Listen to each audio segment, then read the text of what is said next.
qui fut le Premier ministre de Charles de Gaulle? Debré. Son prénom? Michel. Qui doit manquer un mot dans la question. Premier ministre, je suppose. Ah oui, quel était le premier Premier ministre? Oui, c'est ce que j'ai supposé, mais voilà. J'en ai dit qu'un. Oui. J'ai sauté un premier. C'est pour ça que j'ai...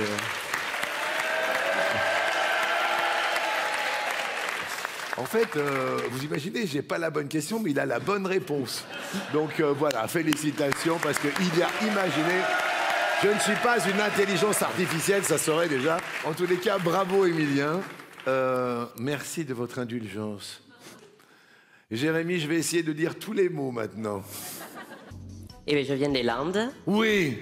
La plus belle région de France. Oui, alors ça dépend. Alors attendez, vous n'allez pas nous fâcher avec les 3/4 de la France. Là. Non, mais on a la mer. Oui. On a l'Espagne à 1 heure. Oui. On a le ski. Oui. On a le nautique. Qu'est-ce que vous faites, vous, dans la vie?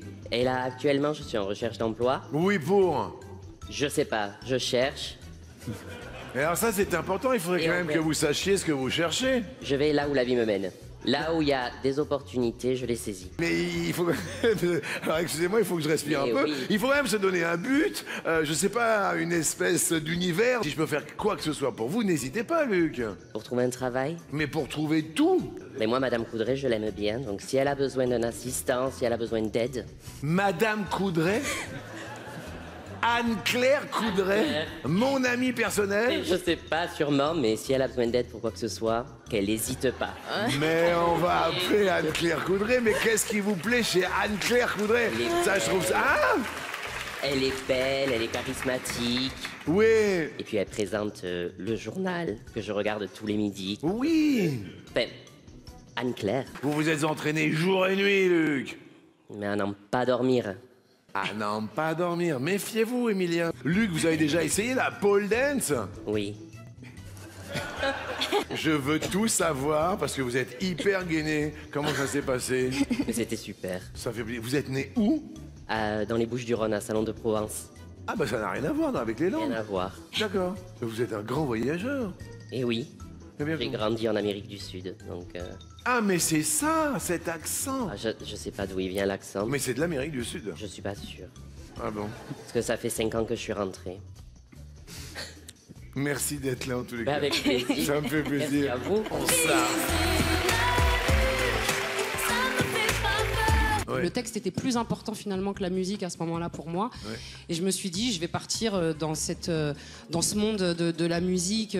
Et je voulais que ma première chanson raconte tout ça de moi, le regard que je posais sur moi, les peurs que j'avais, mais aussi cette envie de défoncer les portes quoi, et de réaliser mon rêve. Et en même temps, pourquoi pas embarquer des gens avec moi. Et tu m'as parlé de l'importance du regard de tes enfants quand tu étais derrière la grille de l'école, vers 17h, 16h30, 17h, quand tu allais chercher, parce que ça projetait en toi des images. Voir ma maman à la sortie de l'école, c'est un des souvenirs qui est vraiment gravé. C'est presque même le souvenir pour moi de l'amour originel. La tête de ma mère à la sortie de l'école. Je la cherchais comme si un jour quelqu'un d'autre pouvait venir me chercher. Évidemment, ça pouvait être qu'elle. Chaque jour de la semaine, la voir, c'était « c'est ma maman, c'est ma maman ». Elle-même, elle est là, elle vient me chercher. J'ai une histoire particulière avec Monsieur Aznavour, oui. Puisque ça a été mon premier crush musical, vocal. Enfin, c'est vraiment la voix la plus ancienne, je pense, chantée que j'ai pu entendre dans ma vie. Et en sortant de la Nouvelle Star, je reçois un courrier où Charles Aznavour m'invite à chanter pour lui, pour l'Arménie. Mais là, c'est pas possible.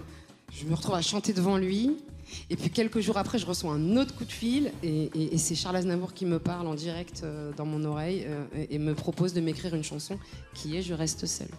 Sans lui, sans joie, je reste seule. Le rêve devient réalité. J'ai jamais pu lui dire un mot. C'est-à-dire que toutes les fois où j'avais la chance de pouvoir échanger avec lui dire à quel point je l'aimais, je n'y arrivais pas. Et puis j'ai fini par lui écrire une chanson qu'il a entendue 3 jours avant de partir. Dans cette chanson, grâce aux mots d'Élodie M et les notes de David Gattegno, je lui ai témoigné mon amour, ce que je ressens pour lui. Elle s'appelle Charles, la chanson. Pourtant j'ai chanté l'espoir. C'est écrit dans ma mémoire. Il y a des larmes dans ma voix. Ça s'entend dans mes accords.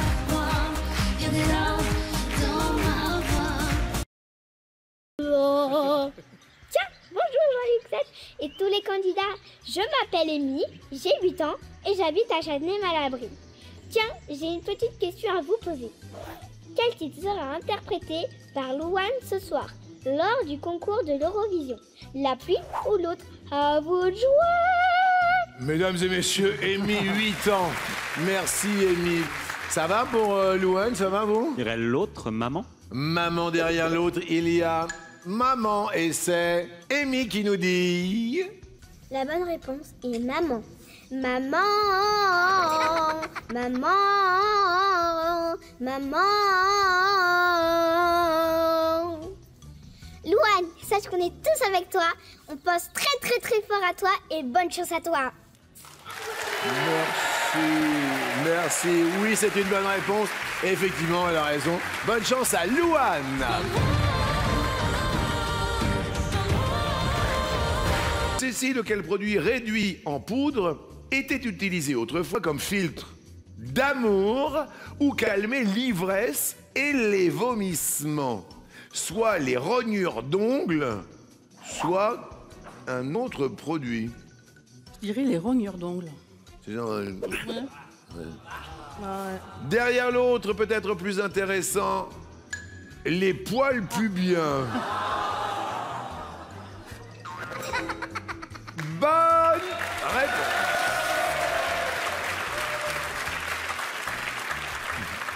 Au Moyen-Âge, vous n'allez pas être déçu du commentaire, donc les jeunes filles portaient les ongles de leurs amoureux au cou dans une amulette et s'en servaient également pour réaliser des potions d'envoûtement. Il suffisait de faire de la poudre de ces ongles et de la donner à boire aux prétendants, ça devait avoir tellement bon goût. Ouais. Mais ils étaient aussi utilisés pour soigner les vomissements, cuisinés avec du sel et des pieds d'alouette, l'oiseau. Ah oui. Ils servaient à calmer l'ivresse et les maux de tête. Oui, je suis content. Ah ouais. Oh. Vite, un peu de poudre de rognure d'ongles.